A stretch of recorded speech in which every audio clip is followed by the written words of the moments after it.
We're about a week into the start of the VCT season, and already there have been some pretty surprising results. A lot of teams with high expectations falling short of those expectations, and a lot of teams with lower expectations exceeding them. So today I want to focus on the latter. I want to focus on 3 teams that have been surprising in the VCT so far, pulling 1 team from Americas, Pacific, and EMEA. So this is the board we have today. So we have 3 teams: Loud, BBL, as well as Nongshim Redforce. I feel like Loud and BBL have been the most surprising teams from the region in terms of their strong play, and Nongshim Redforce are 1-1, so they have a loss, so they are in the lower bracket now, but I'll explain why they're on the board when we get to them. For now, we are starting at the top left, which means Americas, Loud. Loud have been very impressive so far. I thought they were going to fall off quite a bit because the roster that they have this year is a far cry from rosters they've had previously, losing players like Sadak, Les. The year before they lost Ospas. This team is nowhere near the same quality, at least on paper,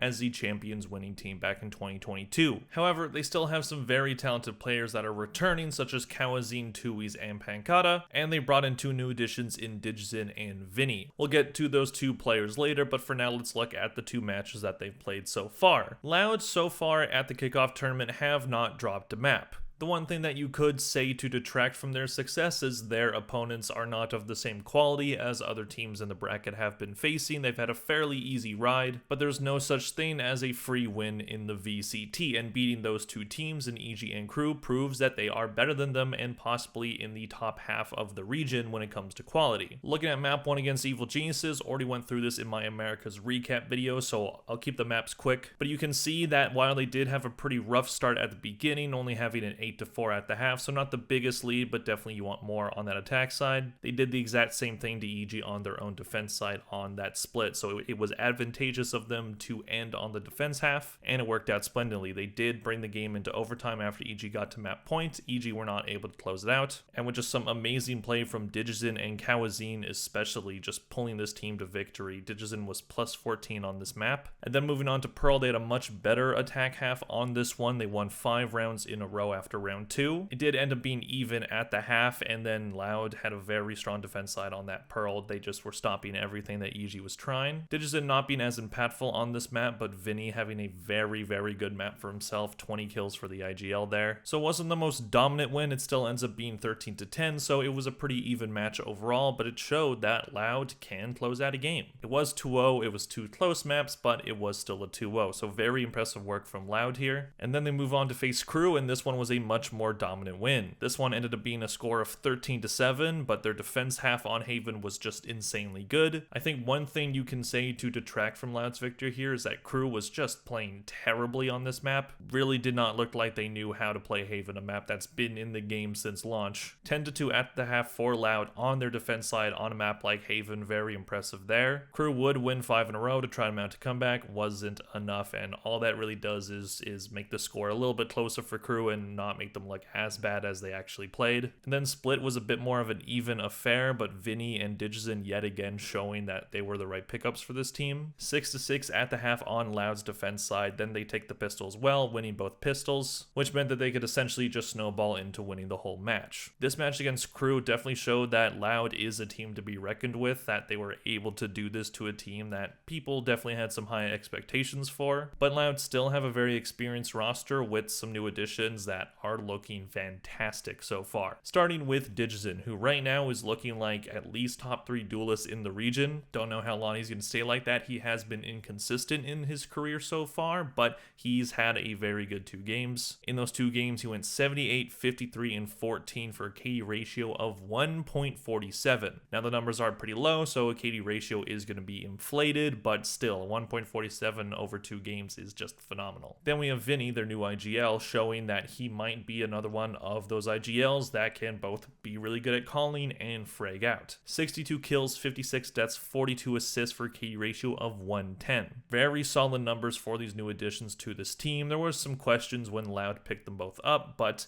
they definitely have shown that they have a pretty high ceiling. We'll see if they can be consistent, and once teams start to figure them out, can they adapt? That will be a question for later, but for now, they're off to a good start. Loud, they do play Sentinels next. Sentinels are a pretty experienced team who looked very good coming out out of that 100 Thieves game, but Loud historically does have Sentinel's number, 3-2 record against that team over the past 2 years, so Loud have been better than them in those matchups, at least for the most part, but it's only by 1 win, so we'll see how that ends up going. I would favor Sentinels in that one, but we will see. One other thing that I want to look at for these teams is how their attack and defense rounds are going so far. Loud definitely have some curious numbers right now. On attack, they are losing more than they're winning. 21 rounds won to 23 lost. That is a 47% win rate. But on defense, they have a very strong number of 32 wins to 16 losses, 66% on their defense side. That's a very good number. One thing that I noticed when looking at statistics like attack defense win rate and, certain map win rates is that when you have a number above like 60%, that usually means that you're pretty elite on that side. So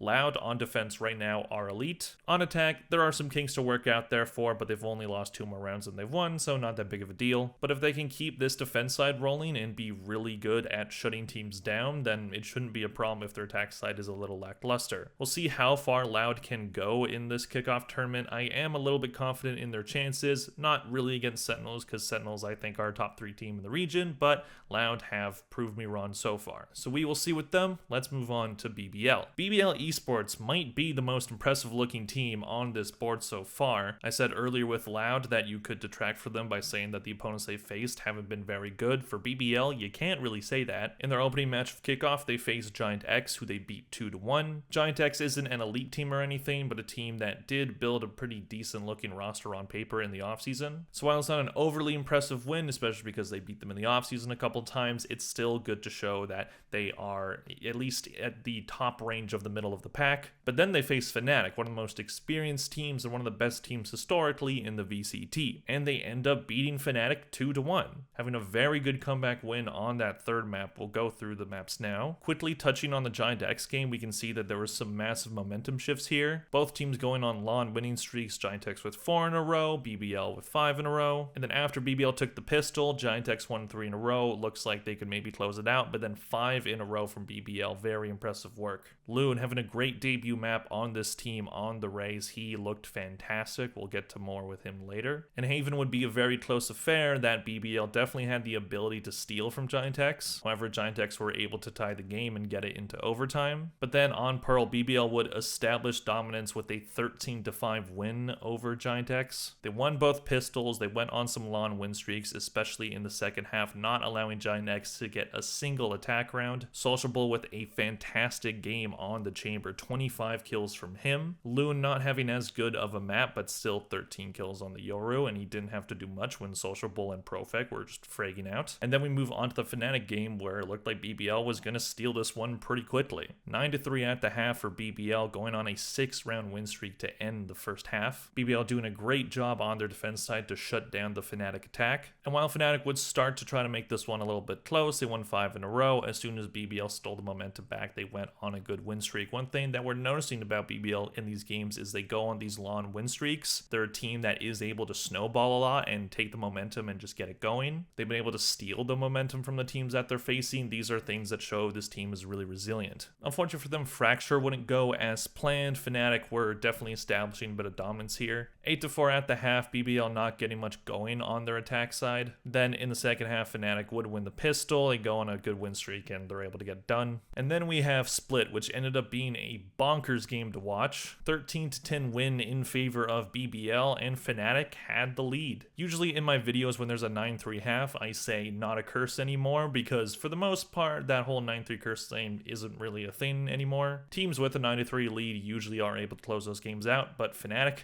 not on Split. BBL just could not get a lot going on that defense side, which is concerning because Split is a defender-sided map. So if you're not able to get much going, if the attack is just smothering you, that's definitely not a great sign. However, it seems like both teams were just bad at defense in this map, because as soon as BBL got on attack, they did not let it go. 9-round wins in a row to not only tie the game, but take the lead. Getting to 12 rounds in round 21, Fnatic desperately needed something. They would get one round, but it just was not enough. Sociable yet again top fragging for the team, 19 kills on the race, +5 for him. He was one of the main reasons why this team was able to get back into it. Vac, the stand-in for Chiwa, who's having visa issues right now, he had a very good game. He hasn't been fantastic overall, but he's been what he's needed to be. But 18 kills in a very important map from him on the Astra. Love to see it. Loon was third in kills with 16 on the Yoru, but he definitely had a much better second half than he did the first. And looking at the two players that I've mentioned a lot, Loon and Sociable, let's start with Loon. His overall stats, he has 103 kills, 94 deaths, 23 assists for KD ratio of 1.09. And for Sociable, he's 109, 91, and 25 for a KD ratio of 1.19. Very impressive numbers from these two rookies in the VCT. BBL's team structure right now looks very similar to what we saw with Team Heretics in 2024. They're a young team with some inexperienced Tier 2 players coming up to play, and they're looking cracked very quickly. And one thing that's been impressive about these two players is their versatility. Right now, Loon has just been their duelist player. He's played Yoru, he's played Jet, he's played Raze. But Sociable has been an interesting flex player for BBL, playing a variety of different roles. He's played the Initiator role with Fade and Sova, Center role with Chamber, and the Duelist role with both Yoru and Raze. So when they want to run doubles Duelist comps, they put both of these players on it because their aim is just incredible, and it seems to work out, and that gives BBL a lot of flexibility with their roster. They've seemed to have a pretty good comp structure when it comes to maps, having a good understanding of what comps would work for what maps, and that is evident by their attack and defense side rounds. Nothing elite, I would say. All their matches have been 2-1 wins so far, so that makes sense. On attack, they are 37 and 30 with a win percentage of 55%. Defense, pretty similar, 35 and 29 for 54. So not numbers that are overly elite, but when you're a new team showing this kind of ability against experienced teams like Fnatic, that is very impressive. However, their next opponent might be their biggest challenge yet. They are playing Team Heretics, who beat Gentle Mates today. But looking at their record all time against Team Heretics, they've only played them twice in the VCT so far, but they've won both of them. I was really surprised to see that the BBL team from 2024 beat the 2024 Team Heretics team, but crazier things have happened. So maybe that record continues. Maybe that's a kind of Sentinels versus 100 Thieves thing where no matter what the roster, they can beat them. I'm not counting on it because I think Team Heretics, especially after an abysmal map 1 against Gentlemates today, they really recovered well and looked like the team that we expected them to be. So against a team like BBL, they should be able to do pretty well, but nothing is guaranteed, and BBL have been a very surprising team so far. So I like their chances so far. Don't know if they go to Bangkok, but this team is a team to watch in EMEA. Moving on to our last team, we have Nongshim Redforce. Now, when I was trying to think of what team to put for the Pacific region, there weren't really a lot of options. So far, the Pacific League has been, at least in my opinion, kind of predictable. Not that my pick'ems are perfect or anything, but teams winning matches that they should win, like T1 and, Paper X, they're in the lower bracket, but they lost to T1, who I think are the best team. But Nongshim Redforce are an interesting case. They had a very good win streak in Tier 2 coming into the Tier 1 scene, and they continued that win streak by beating Zeta Division in their opening match 2-0. However, their next match against DRX, they lost that one 2-1. So I put them down as the surprising team because while there were some high expectations for this team, I think the expectations should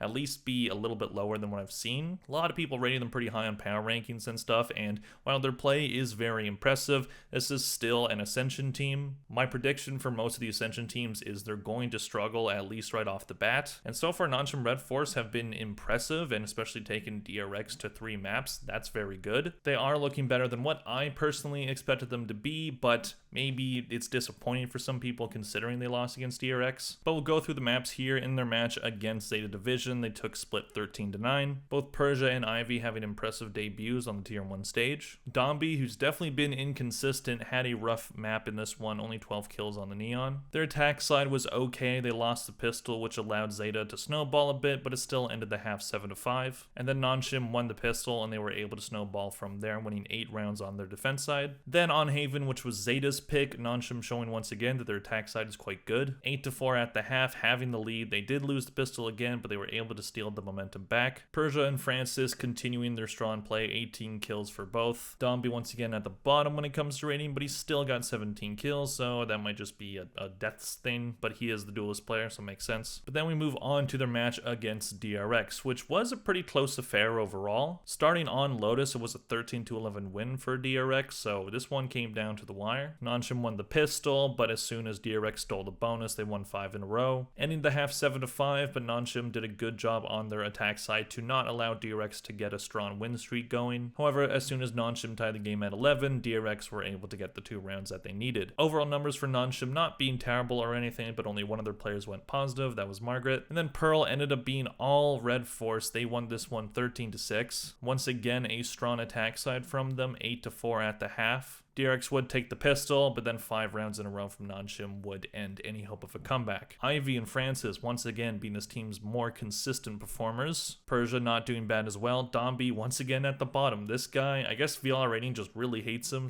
because even when he gets a decent amount of kills, he's still at the bottom. But that makes a lot of sense because this team plays a style that is similar to PaperX. It seems like a less refined version of W Gaming. They're very aggressive, they love to run in, especially Domby, and sometimes it works out, and sometimes it really doesn't. And DRX, a team that is experienced against a team like PaperX, they've fought against each other many times in the VCT. They were able to shut that style of play down on Facture. It was still pretty close, 13-9 score, but it felt like DRX were the better team for most of this match. It did end up being tied at the half for this map. DRX did win both pistols, however, which gave them the economy advantage that they needed. Nongshim only getting 3 rounds on their defense side. Their attack was solid, but their defense has not been great. Francis and Persia, once again, top 2 in rating. Domby having some definitely questionable moments yet again, but 16 kills from him. He was second in kills for the team. Looking at 2 players that I think have done pretty well so far, we have Persia and Francis. For Persia, 78, 69, and 58 over 2 games. He has a KD ratio of 1.13. Considering that they lost 1 match, that's pretty impressive. Francis has probably been the most consistent player, however, with 83, 75, and 60 for a KD ratio of 1.10. In terms of their attack and defense side, it's kind of surprising that their defense side isn't lower than it is. On their attack side, they've won 33, they've lost 27, that is a 55% win rate. And on defense, they've won 26, they've lost 23, that is 53%. In terms of their next opponent, they are against Boom, who they have a 2-0 record against from Tier 2 last year. But one of those matches was a very close Ascension Grand Finals that Boom definitely could have taken. So is Boom going to get the revenge? Are they going to be more motivated against them, especially after taking a map off of T1? Boom looking a lot better than some people thought they were going to. There's a chance that Nongshim can lose this one, and that's a do or die match. They still have an advantageous record against them, and I think they are the better team. But as I said, nothing is guaranteed in the VCT. This has been a weird year so far, and Boom almost upset T1, so they can definitely do it to Nongshim if push comes to shove. I think Nongshim's going to end up being one of the top teams in the region. I don't think they're going to be top 4, but I think top 5 is realistic for them. But I think it might take longer than what some people have said. They're a good team. They've looked solid overall, but there are going to be times where they don't look as coordinated. They are up against some really experienced teams, and remember, most of these players didn't even have much Tier 2 experience before 2024. This team came from Premier. They're a great story so far. They have some fantastic players who have already looked pretty settled in, but players like Domby are going to have to adjust to the Tier 1 space and not just run out and always die. We will see how it goes for this team. I think their chances are pretty high, but we will see. So let me know in the comment section down below, what do you think of these 3 teams so far? Do you think their chances are good? Do you think they're just off to a good start and they're going to fall off later? Let me know in the comment section down below. Please click like and subscribe if you enjoyed this video. Thank you all very much for watching, and I'll see you guys next one. Bye.